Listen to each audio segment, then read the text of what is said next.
Hi, I'm Joan Yurkovich, your board-certified life coach, and I'm going to answer the question. A girl I know texted me just to say hi.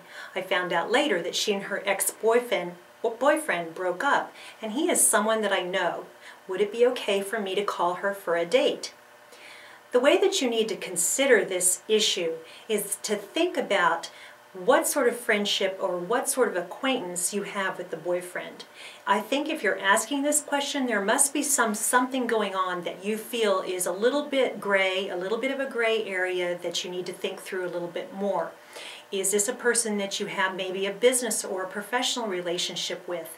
If you consider dating this girl or calling her for a date, is that going to jeopardize some business relationship that you have? This could even run into something financial, a financial impact for you. Most of the time, though, these kind of questions are asked by people who have more of a sort of know them, thought they're kind of an okay person, that's how I sort of met her, but now how can I feel comfortable maybe asking her out for a date? Well, obviously if she texted you, this woman, I'll just tell you guys, she's interested. She's letting you know she's available and she's letting you know she's interested. So the ball's in your court whether you want to call or not. You can think about if you have a sense that, what's your first response here? If you have a sense that, I don't think I feel good about that, go with that. If you kind of go, what's the big deal? I didn't know the guy that well, and maybe we could just go out for something quick, a cup of coffee or something, I'd say go for that.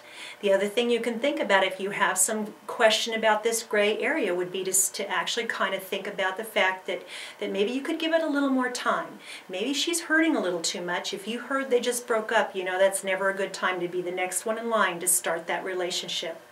So thanks for listening to me, Joan Yurkovich, your life coach.